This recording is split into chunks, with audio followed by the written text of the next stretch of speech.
नमस्कार. मालिकेच्या आजच्या भागामध्ये आपल्याला पाहायला मिळणार आहे की ते सगळेजण आता अर्णव आणि ईश्वरीला शोधत आहेत. कारण अचानक लाईट गेल्या आणि त्यानंतर ईश्वरी ऑलरेडी सर्वांसाठी आईस्क्रीम आणायला गेली होती, तर अर्णव गायब झालेला आहे. लाईट आल्या तर त्यानंतर अर्णव आणि ईश्वरी दोघंही दिसत नाहीयेत. त्यामुळं सगळा गोंधळ उडालेला आहे आणि कळायचं बंद झालेलं आहे की हे अचानक असं का झालेलं आहे, हा प्रश्न पडलेला असतो. त्यावेळेस नम्रता म्हणत असते की कुठे इशू, नक्की काय झालेलं आहे.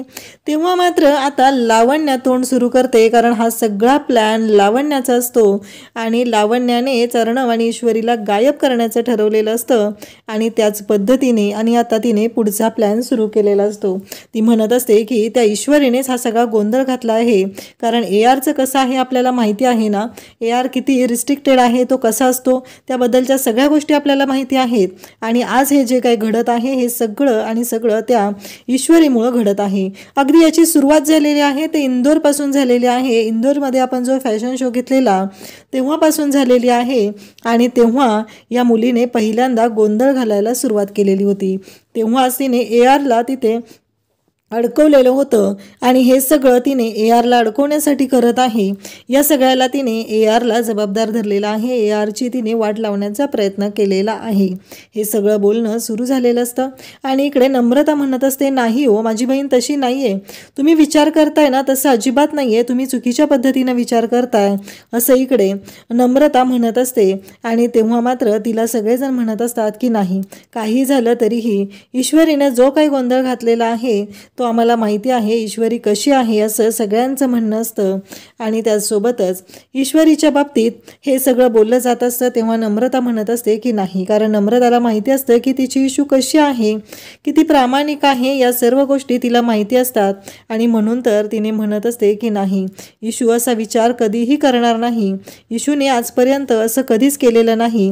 हे सगळं बोलणं सुरू झालेलं असतं आणि त्यासोबतच आपल्याला पाहायला मिळतं की या सर्व गोष्टी जेव्हा घडत असतात तेव्हा तिथे नम्रता स्पष्टपणे सांगत असते, नाही, तुम्ही चुकीच्या पद्धतीने बोलत आहात, असं काही घडलेलं नाहीये, कारण माझी बहीण असं करणं शक्यच नाही. त्यावेळेसही जे झालेलं होतं ते मिसअंडरस्टँडिंगने झालेलं, माझ्या लग्नाच्या वेळेस ते घडलेलं होतं आणि तिने माझा नवरा त्या हॉटेलमध्ये होता म्हणून ती तिथे गेलेली होती, हे सगळं ती सांगत असते. परंतु इकडे आता तिचं ऐकून घ्यायला मात्र कोणालाच वेळ नसतो आणि इकडे सगळ्यांच्या समोर अंजली मात्र नम्रताची बाजू घेत असते आणि नम्रताला लावण्या म्हणत असते, तू गप्प बस ग, तुझी बहीण कशी आहे ना हे आम्हाला चांगलंच माहिती आहे, कारण ती अशा थराला जाऊ शकते, कारण आत्तापर्यंत तिने फक्त आणि फक्त प्रॉब्लेमच क्रिएट केलेले आहेत, असं ती बोलत असते. तर लगेचच वल्लरी म्हणत असते की बरोबर आहे, लावण्य म्हणते त्याच्यामध्ये काही चुकीचं नाही आहे, लावण्य जे बोलते ते अगदी बरोबर आहे, कारण हे सगळं ती मुलगी करू शकते, याबद्दल मला काही शंका नाही आहे. मी तिला पहिल्या दिवसापासून बघितले, तेव्हापासून मी तिला ओळखलेलं आहे आणि ती कशी आहे हे मला चांगलंच कळलेलं आहे, हे सगळं ती बोलत असते. आणि त्याचबरोबर इकडे आपल्याला पाहायला मिळतं की जेव्हा हे सगळं घडत असतं तेव्हा लावण्य म्हणत असते की मला खात्री आहे की त्याच मुलीने आपल्या अर्णवला अडकवलेला आहे. हे सगळं लावण्या बोलत असते. लावण्याला अंजली म्हणत असते, मामी शांत हो ना जरा. त्याच वेळी अविनाश आणि आकाश तिथे येतात आणि तेही बोलू लागतात की नाही, काहीही झालं तरी इशू असं वागू शकत नाही, असं सगळ्यांचं म्हणणं असतं. आणि अविनाश म्हणत असतो की आम्ही सगळीकडे पाहून आलेलो आहे आणि पोलीस पण बोलत आहेत की 24 तास झाल्याशिवाय मिसिंग कंप्लेंट घेता येणार नाही, असं पोलिसांचंही म्हणणं आहे, असं आकाश आणि त्याचबरोबर अविनाश म्हणजे मामा सांगत असतात. तेव्हा लावण्य म्हणत असते की पोलीस पोहोचण्याआधी माझे काही कॉन्टॅक्ट आहेत ते अर्णवपर्यंत पोहोचलेले असतील आणि ARला ते शोधून आणतील. आणि इकडे लावण्याच्या डोक्यात जो प्लॅन असतो त्या पद्धतीने तिनं वागत असते, बोलत असते, कारण काहीही झालं तरीही लावण्या कशी आहे हे सगळ्यांना चांगलंच माहिती आहे. आणि मग अंजली म्हणत असते की लावण्या, तुझा आणि ईश्वरीचा काय प्रॉब्लेम आहे ते मला माहीत नाही आहे, पण तू ईश्वरी बाबतीत जे बोलत आहे ते प्रत्येक वेळेस चुकीचं आहे, एवढं लक्षात ठेव, कारण काहीही झालं तरी ईश्वरी ही तशी मुलगी नाही आहे, हे मी तुला खात्रीने सांगू शकते, असं इकडे अंजली बोलत असते. आणि ती नम्रताला आधार देत असते आणि म्हणत असते, नम्रता तू शांत हो, काही होणार नाही आहे, ईश्वरी आणि अर्णव दोघंही सुखरूप असतील, तू शांत हो, असं म्हणत ती तिला शांत करत असते, तिला समजवत असते, कारण बिचारी नम्रता घाबरून गेलेली असते. आपली बहीण कशी असेल, ती व्यवस्थित असेल ना, या काळजीने तिला काही सुचत नसतं. आणि त्याच वेळी इकडे अंजली आता तिच्या पाठीशी ठामपणे उभी असते. आजपर्यंत अंजलीचा पण शांत स्वभाव पाहिलेला होता, पण वेळ पडलीच तर तलवार उपसायलाही मागे पुढे पाहणार नाही ही अंजली आपल्याला पाहायला मिळते. कारण अंजलीचा आजींचा पूर्णपणे ईश्वरीवर विश्वास आहे. ईश्वरी कशी आहे हे त्यांना दोघींनाही चांगलंच माहिती आहे. वल्लरी मात्र इकडं म्हणत असते की नाही, तुम्ही जो विचार करताय तो पूर्णपणे चुकीचा आहे. कारण ती मुलगी विश्वास ठेवण्याच्या लायकीची नाहीये. ती मुलगी कोणत्याही थराला जाऊ शकते असं वल्लरी बोलत असते. तेव्हा अंजली म्हणत असते की मामी बाद झालं, आत्तापर्यंत आम्ही तुझं ऐकूनच घेतलेलं आहे, पण एक गोष्ट लक्षात ठेव, प्रत्येक वेळेस एखाद्यावरती आरोप करत राहणं चुकीचं आहे. कारण तू काहीही झालं तरीही तू चुकीच्या पद्धतीने आरोप करत आहेस आणि या सगळ्या गोष्टींना काहीही अर्थ नाही आहे. तुझ्याकडे कोणतेही पुरावे नसताना तू बिनबुडाचे आरोप करत आहे असं अंजली बोलत असते. लावण्य मात्र इकडे खुश झालेली असते. लावण्य म्हणत असते की काहीही झालं तरीही माझा प्लॅन आज सक्सेस झालेला आहे आणि फायनली आज मी ARला मिळवूनच राहणार आहे आणि ह्या ईश्वरीचा पत्ता कायमचा कट होणार आहे. पण तिला जराही माहिती नसतं की अर्णव कुठे आहे. अर्णव तर ईश्वरीसोबतच आहे. या गोष्टीची जाणीव मात्र इकडे लावण्याला नसते. तर अर्णव आणि ईश्वरी एका टेम्पोमध्ये असतात. दोघंही बेशुद्ध झालेले असतात आणि त्यासोबतच टेम्पो निघालेला असतो. कारण जेव्हा ईश्वरीला टेम्पोत टाकलं जात होतं तेव्हा अर्णवने पाहिलेलं असतं आणि म्हणूनच अर्णवला उचलून त्या टेम्पोमध्ये टाकलं गेलेलं असतं आणि अर्णव आणि ईश्वरी आता दोघंजण एकत्र असतात. तर ईश्वरी आणि अर्णव या दोघांनाही त्या टेम्पोमध्ये झोपवलेलं आहे. ते दोघंही तिथं अगदी बेशुद्ध पडलेले आहेत आणि त्या दोघांनाही माहिती नाही आहे की ते दोघं कुठं आहेत. इकडे सगळेजण टेन्शनमध्ये आहेत आणि नम्रताला अंजली सरबत देत आहे आणि तिला सांगत आहे तू सरबत घे, तुला बरं वाटेल. कारण इकडे नमूची अवस्था खूपच बिकट झालेली आहे. तिला खूप काळजी वाटत आहे. कारण काही झालं तरी अजूनपर्यंत ईश्वरी सापडलेली नाही. एवढा मोठा आजचा शो अरेंज केलेला होता, एवढं सगळं होतं, मागे गणपतीचं आगमन झालेलं आहे, एवढ्या सगळ्या गोष्टी छान घडलेल्या होत्या, डान्स ठेवलेले होते, सगळं व्यवस्थित घडत होतं आणि अचानक जी गोष्ट घडलेली आहे त्यामुळं नमू मात्र घाबरली गेलेली आहे आणि नमूला मात्र काळजी वाटत आहे. हे सगळं जेव्हा घडत असतं तेव्हा वल्लरीला मात्र आनंद झालेला असतो. तिला आनंद यासाठी झालेला असतो की ती ईश्वरीची जी ब्याद आहे ती कायमची जाणार आहे आणि ती ईश्वरी जी आहे ती आपल्याला आपल्या आयुष्यात नकोच आहे असं तिचं म्हणणं आहे. कारण तिला आणि अर्णवला कधीच मी एकत्र येऊ देणार नाही. इकडे नम्रता सरबत घेत असते तेव्हा तिच्या फोनवरती एक फोन आलेला असतो. अंजली म्हणते बघ ना कोण आहे, कदाचित ईश्वरी घरी पोचलेली असेल. तेव्हा ती म्हणते की आमच्याकडे रेंटने राहणारे आहेत ना, त्यांचा कॉल आहे. तेव्हा अंजली म्हणते बघ चौकशी करून, काहीतरी माहिती मिळेल आपल्याला असं अंजली तिला सांगत असते आणि अंजली तिला फोन घ्यायला सांगते. तेव्हा नम्रता म्हणते हो बरोबर आहे. मग नम्रता फोन उचलते तेव्हा राकेश इकडून बोलत असतो. राकेश म्हणत असतो काय झालं, खूप वेळ झाला तुम्ही आलेला नाहीत ना, म्हणून मी कॉल केलेला आहे. तेव्हा नम्रता म्हणते की इशू घरी आलेली नाही का अजून. तेव्हा राकेश म्हणतो म्हणजे ईश्वरीजी घरी येणार होत्या. तेव्हा ती म्हणते की नाही आली का अजून. तेव्हा राकेश म्हणतो नाही, त्या अजून आलेल्या नाहीत घरी.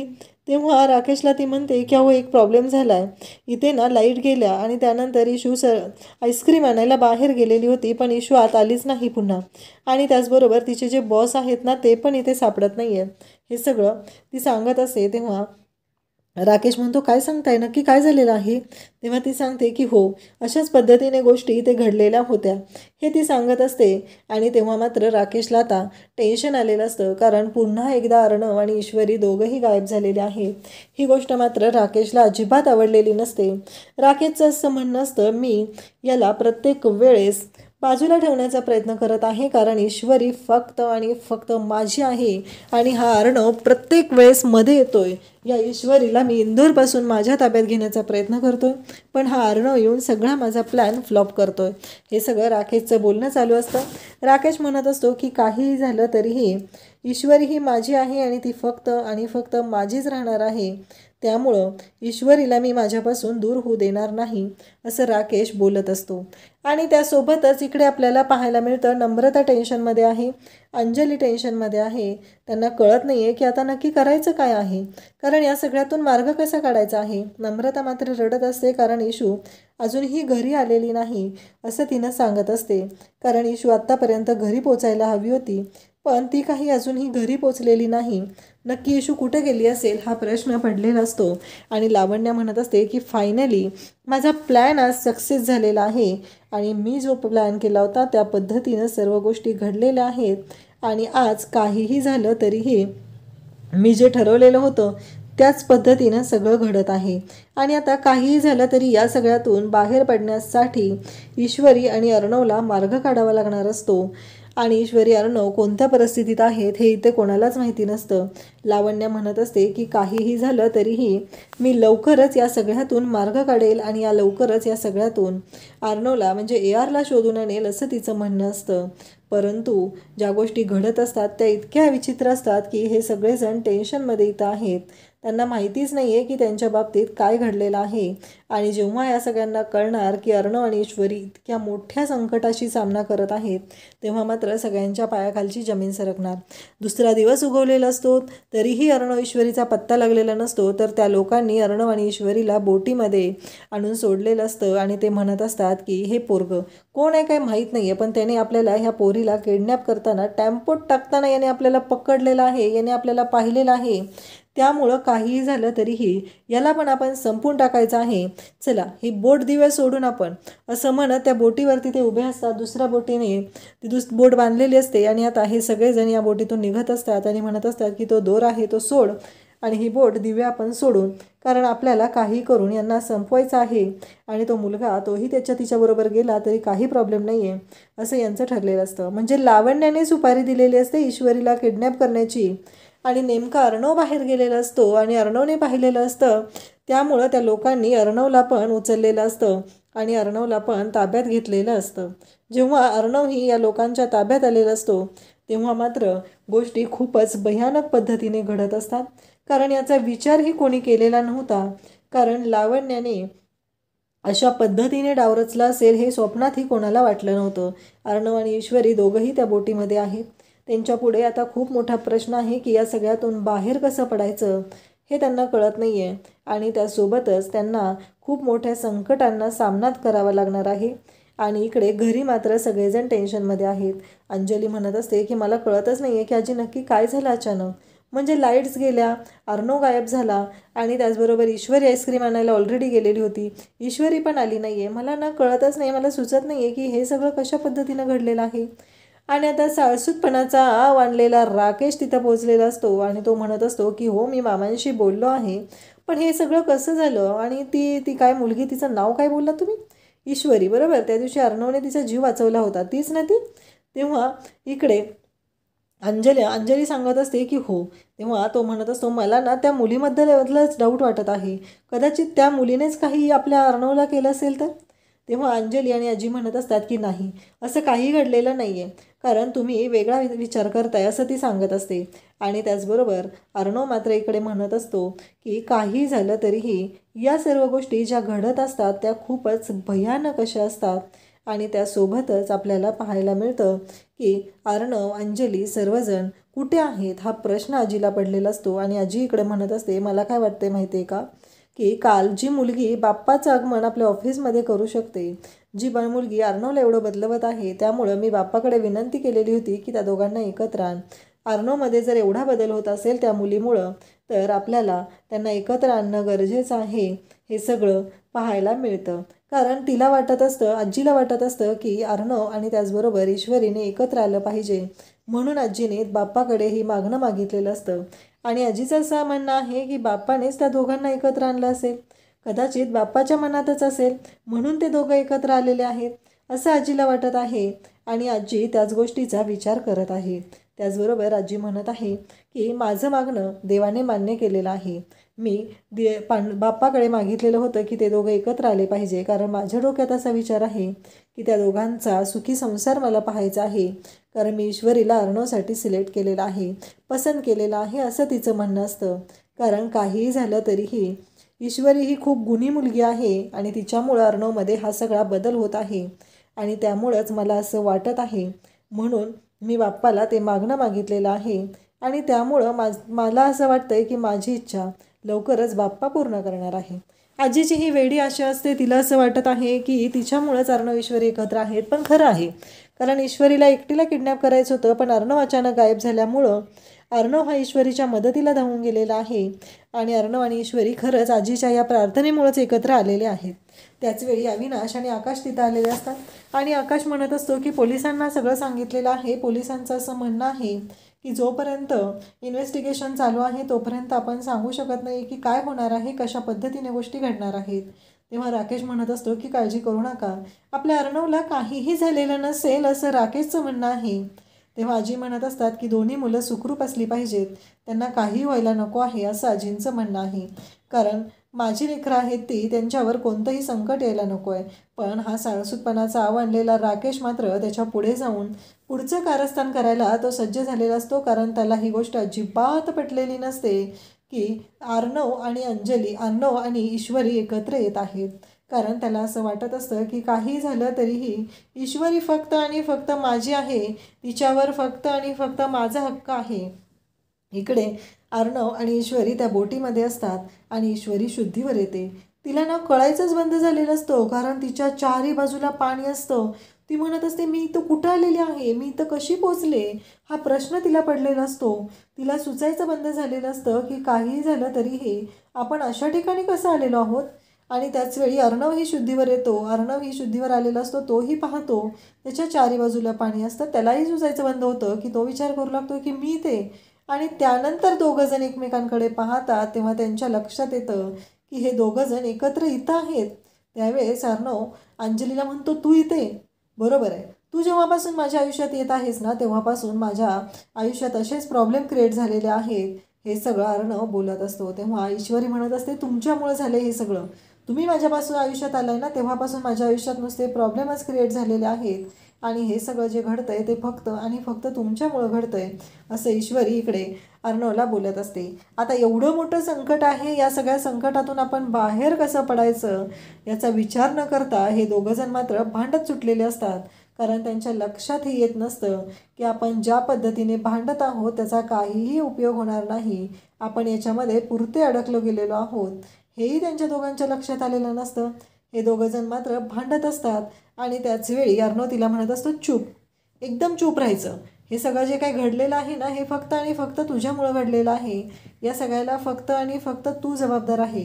कारण काही झालं तरीही या सर्व गोष्टी तुझ्यामुळंच घडलेल्या आहेत असं म्हणत अर्णव तिच्यावरती आरोप करत असतो.